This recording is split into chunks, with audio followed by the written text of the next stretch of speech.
今回はタロットカードのペンタクルのエースの意味をもとに独断と偏見で現代調にアレンジしました。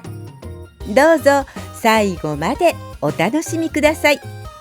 それではシリーズタロットカード物語アルケミアより第41話スタートです。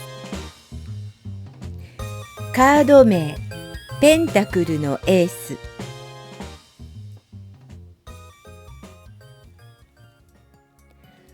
俺の名前は山岸健人。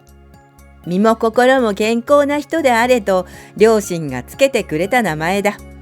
おかげで確かに健康だし、病気らしい病気なんてしたことがない。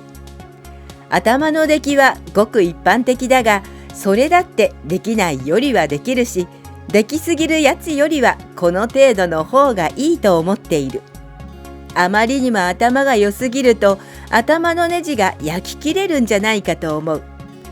できないやつのひがみだって何とでも言ってくれ。俺の家はごく普通の家庭で、サラリーマンの父親と口うるさい母親、生意気な妹の4人家族だ。父親は給料が少ないらしく、母親がよくぼやいていたが、それでも貧しいとか苦しいとかって思ったことはないから、そこは親の努力なんだろうな。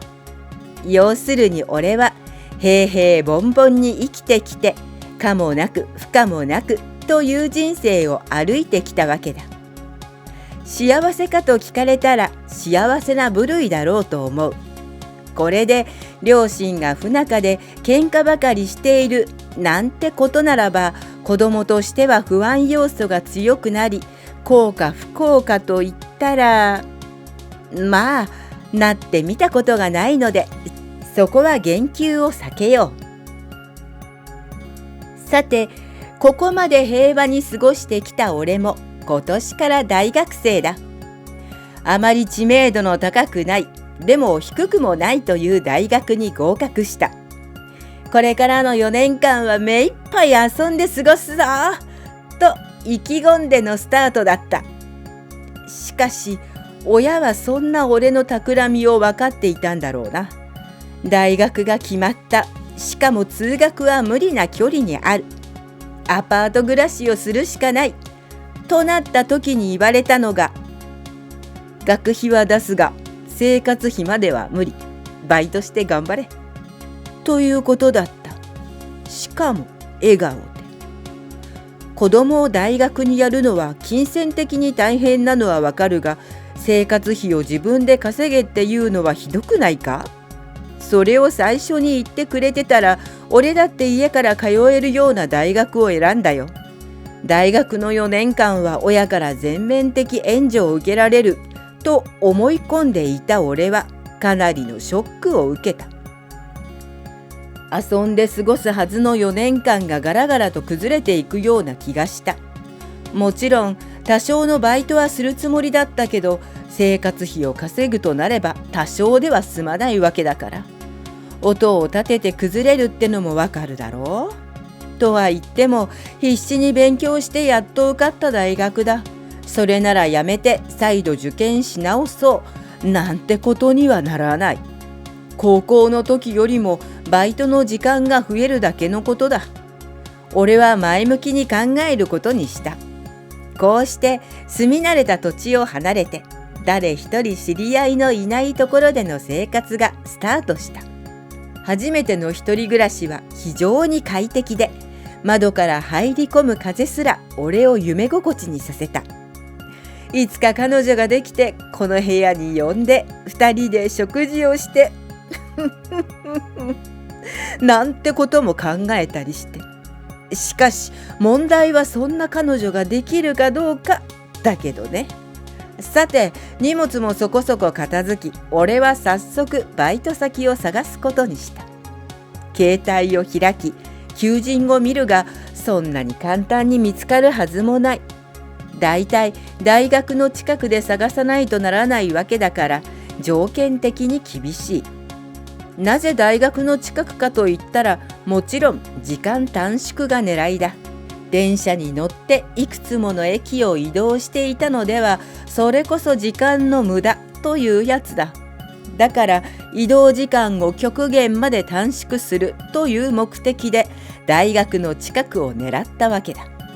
アパートの近くの方がいいのではないかと思う人もいるだろうが、そこに抜かりはない。なぜならアパートは大学の近くだからだ。俺は仕方なく部屋から出て足を使うことにした。とにかく自分が働きたい土地を歩く。そうすればバイト募集の張り紙に出くわすだろう。それを見つけたらためらうことなく飛び込む。バイトなんだから職種なんて気にすることはないし、募集の張り紙が出ているようなところは大概飲食店と相場が決まっている。高校の時もレストランで3年間働いてきたし、飲食店なら任せろって感じだ。全く知らない土地をあちこち歩き回り、子供の探検気分で楽しんでいるとファミリーレストランがあった。よく聞くような名前のレストランではなく、初めて聞くような地方にしかない名前というより個人経営なんじゃないかと思うような名前。まあ名前なんてどうでもいい。問題は時給だが、その時給も一般的だった。深夜勤務だってちゃんと割り増しがつくし、学校から近いし、何の問題もなさそうだと思った俺は店内に飛び込み、張り紙を見たことを告げた。すると奥から愛想のいい男性が現れ、俺を事務室に連れて行った。事務室の中は雑然としていて、よほど忙しい店なのか手が足りていないように思えた。ホールを通ってきた時も数名のスタッフが忙しそうに走り回っていたし、厨房からも忙しさが伝わってきていた。ここでバイトするとなるとかなり忙しそうだなと思ったが、飲食店なんてこのくらい忙しくないと潰れてしまう。俺はそう思っていた。さて、簡単な面接を受け即時合格した俺は、今日から働けるという問いに、はいと元気に答えていた。面接合格即仕事。俺はこうして出ることのできない地獄へと足を踏み入れたのだった。3年間レストランでバイトしてきた俺は接客なんて当たり前にできた。まずはホールを覚えてもらうからと面接時に好印象だった店長は嘘のように人が変わり仏頂面だ。後で知ったことだが、どうやら人手が足りないから面接の時は猫をかぶって好印象を与え引き込み、バイトが決まった途端に本性を出すという姑息なおっさんだったらしい。俺は初めて出会ったこのタイプのおっさんに度肝を抜かされたが、大人ってやつはいろいろだと自分に言い聞かせた。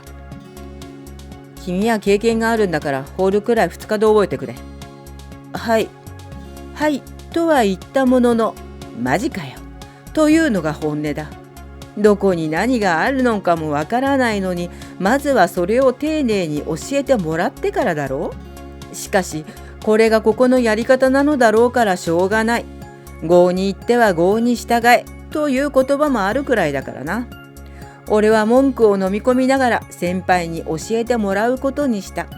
ところがここでもびっくりのことがあった。新人くん、ちょっと来て。今から教えることを頭に叩き込んでね。ここにコップ、ここにスプーン。お客が来たらメニューがここで、こうでああで、そうなって。という一連の流れを3分で教えられた。なんて早口なんだろう。いや、感心してどうする。今のを頭に叩き込めと言われても、そんな早口ではメモも取れない。しょうがなく、うろ覚えの状態で仕事を開始したが、ダスターはどこだとなった。そこでさっきの先輩に聞くと、うるさそうに顎であっちのポーズ。なんだよこの店は。後輩にちゃんと教えないと仕事にならないじゃないかと思ったが、頭に来た俺は二度と聞くかよと覚悟を決め仕事を進めた。お客はひっきりなしにやってくる。ピークというのがあるはずなのに、いつまでピークなのかと思うほどだ。やっと客が引いた時には疲れ果てていた。おい、新人。今日はこの辺で上がっていいぞ。明日は15時には入ってくれ。レジを教えるから。と言われた。その有無を言わさぬ言いように、俺ははいと小さく答えるのがやっとだった。疲れた足を引きずってやっとアパートにたどり着くとベッドに倒れ込んだ。おかしいぞ。俺は今日が初日でシフトの話なんて全く振られなかった。俺の都合を無視して明日のシフトを入れたということはどういうことだ？そうか。入ったばかりで俺が続くかどうかもわからないからシフトに入れることができないってことか。それもそうだな。それに今月のシフトは組んであるだろうからな。そこに急に新人が入ったんだからこうなるのは仕方のないことだよな。そんなことを考えているうちに俺はいつの間にか意識を失っていた。翌日は言われた通りに出勤すると待ってましたとばかりにレジを叩き込まれた。しかしさすがに入って2日目のバイトにこんなことをさせていいのかという疑問が湧き先輩に聞いてみた。すると上を見てごらん。顔を上げるとそこには監視カメラがあった。まあこのくらいはどこの店にもあるだろう。レジは事務所のパソコンに連動されていて間違いがあったら即座に店長に分かるようになってるの。で、間違えた人も店長が把握できるから間違えた人が間違えた分をバイト代から転引きされるの。だから店の損失はゼロ。でも俺がこの金を持ち逃げすることも考えられるじゃないですか。面接の時に実家の住所と電話番号を書かせられなかった？それに店長は大学の名前をちゃんと知ってるよね。確かに履歴書に大学の名前がしっかりと書かれている。大学1年であることも何の勉強をしているのかも事細かく面接で説明した。実際レストランのバイトでそこまで必要なのかと思うほど個人情報を聞かれたのだ。そして実家だ。これもまた何かあった時に急いで君のご両親に連絡しないとならないからね。と満面の笑みを浮かべて優しげに言われた。俺はそれを聞いて、まあどんな事故があるかもしれないしな。バイト生にそこまで考えてくれるなんてすげえな。くらいに思っていたのだがそうではないようだ。つまりバイトが金を持ち逃げしたら即座に実家に連絡を入れてお前の息子が金を持ち逃げしたんだから払えというわけだ。俺はそれを聞いてゾッとした。そこまでしてるからバイト2日目の新人でもレジを触らせることができるのよ。あの店長だからもし君が10万円を持ち逃げしたら実家には30万くらいにふっかけるんじゃないのかな。それって詐欺師よりもひどいじゃないですか。そうならないためにもバカなことは考えるなってことよ。なるほどね。以前のバイトはそれこそホールを覚えるのに2週間、レジを触れるようになるまで4ヶ月かかった。それが当たり前だと思っていたが、世の中にはいろいろな考え方があるんだとつくづく思わされた。その日も深夜割増が発生するギリギリまでバイトは続き、ヘトヘトになるまでホールを走り回った。ホールスタッフは少なく、この忙しさを3人でこなしているわけだが、3人いればいい方なんだとか。翌日には厨房を覚えさせられた。男なんだからホールと厨房の両方を掛け持ちできるようにしっかり覚えろと店長に言われた。厨房にいる男性は3人。その3人ともがみんなホール経験者で、全てがバイトだ。正社員はいないのかと聞くと、店長以外に見たことはないという答えだった。厨房は少ないメニューを作り続けるならいいのだが、とんでもないほどのメニューの数だ。そのメニューのほとんどが店長の発案らしく、どれも似たようなものなのだが、それゆえに間違いが発生する。例えばカレーライス、チキンカツカレー、トンカツカレー、ここまでは定番だと思う。面倒なのはその先だ。野菜カレー、これが通常のカレーかと思うと、カレーの皿にレタスやキュウリやらが乗っている。カレーにレタスを乗せるより別の皿にサラダを添えた方がいいように思うが、店長が斬新メニューを目指しているのだとか。お子様カレーというのもある。普通に考えればお子様カレーの方が量も少ないし、甘めに作られていて、大人のカレーよりも甘いものと決まっている。ところがここでは大人のカレーよりも高い。作ってみて分かったが、なんと平たい皿にキャラクターの型で抜いた飯を乗せ、いろいろな材料を使ってキャラ弁ならぬキャラカレーを作るのだ。その手間のかかること。だからこの値段なのかと理解はできるが、こんなもの頼む客がいるのかといぶかしく思ったが、案外多かった。親は普通のカレーでいいじゃないかと思うだろうが、子供はそれを良しとはしない。そして値段なんて気にしないから好きなように頼むわけだ。しかもお子様の好きなキャラクターに変身できますとかってメニューに書かれているため、無茶ぶりがすごい。おかげで厨房担当者は日夜キャラクターの勉強が必要になるわけだ。万が一これは違うなどとクレームが入ったら、厨房担当が店長に呼び出され、時間外の説教を長時間受けることになるわけだ。それが嫌ならキャラクターを勉強してこいというのが店長の考え方だった。おかげで俺はある程度のキャラ弁ならたやすく作ることができるようになった。さて、こんな大変なバイトだが、それでもなんとかみんなに追いつこうと頑張った。それに月が変わればシフトも自分の都合で入ることができるはずだし、そうなればもっと余裕ができるだろうと思っていた。ところが翌月のシフトも店長の独断で決められることとなり、バイトの都合なんてお構いなしだった。おい新人、これ来月のお前のシフトな。文句は言わさないからな。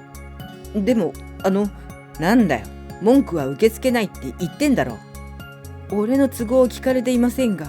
あ？バイトの都合なんて聞いてたらシフト決まんねえだろ。バカかお前。はあ、ということだ。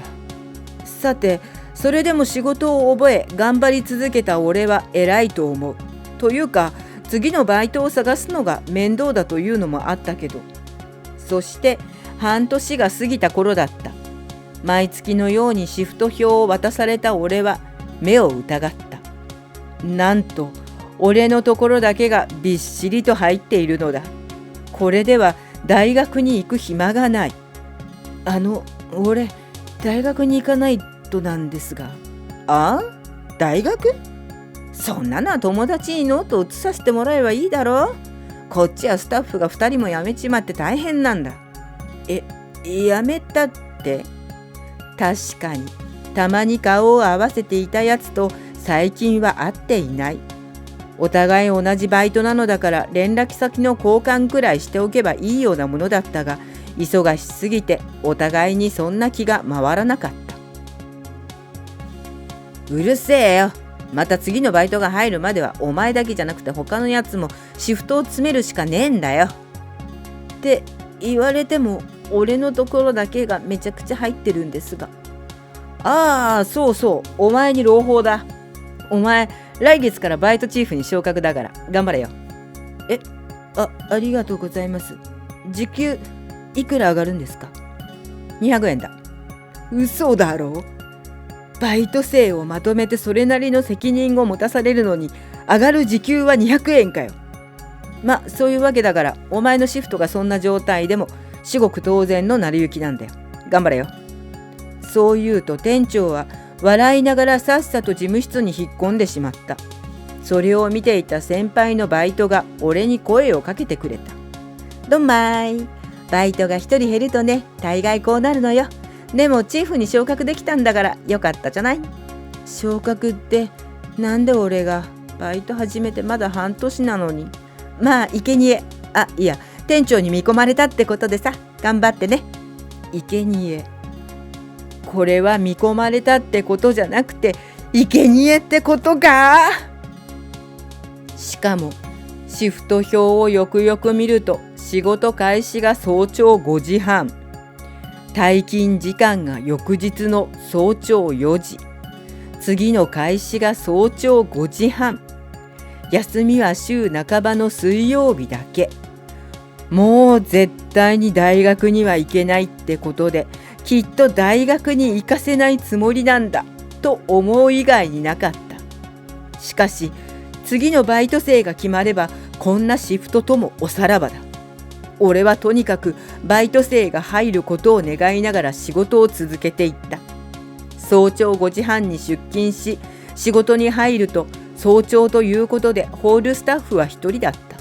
そのため厨房とホールの往復を余儀なくされた。モーニングを頼む客が後を絶たず、朝10時にやっと注文が止まると、次は昼の客だ。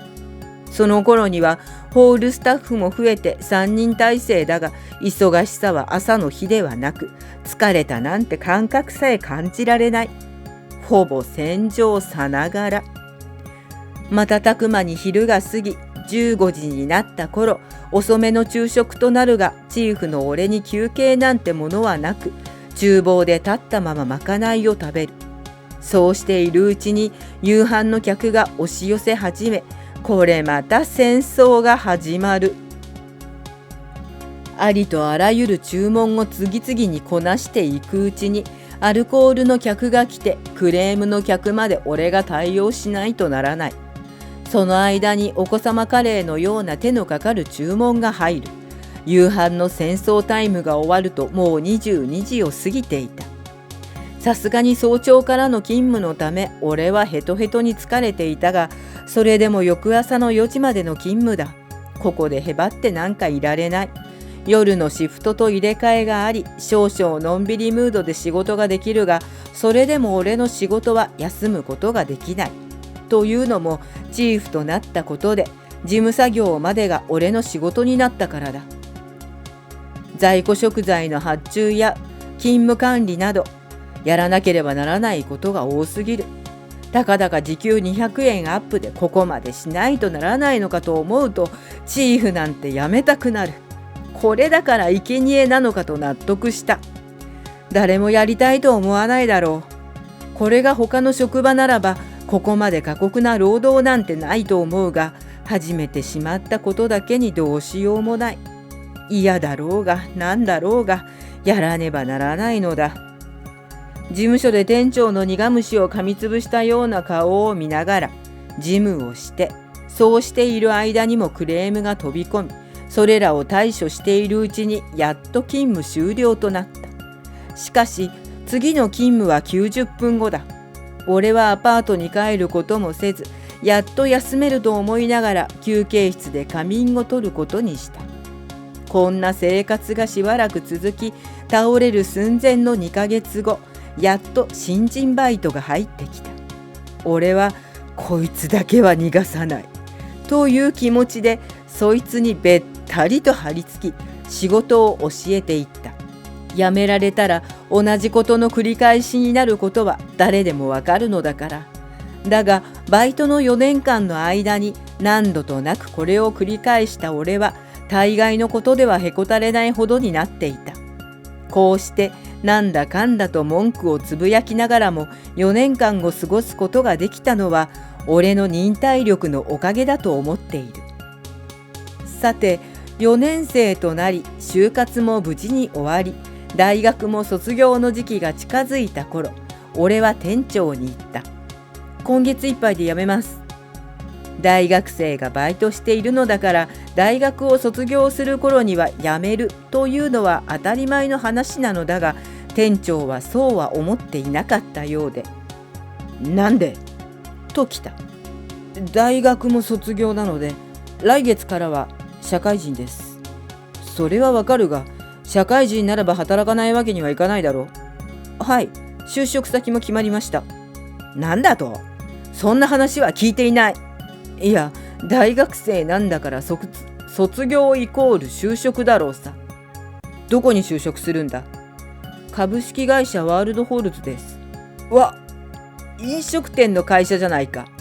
よくご存知で。飲食店をやっててあそこを知らなければもぐりだ。お前、あの会社で何をするんだ？レストランに配属予定です。レストランならここで働いてても同じじゃないか。仕事は似たようなものでも向こうは正社員です。だったらうちの社員にしてやるよ。超上からの物言いだ。だが俺がもらう初任給と同額をこのレストランが出すとは思えない。いくらもらうんだ？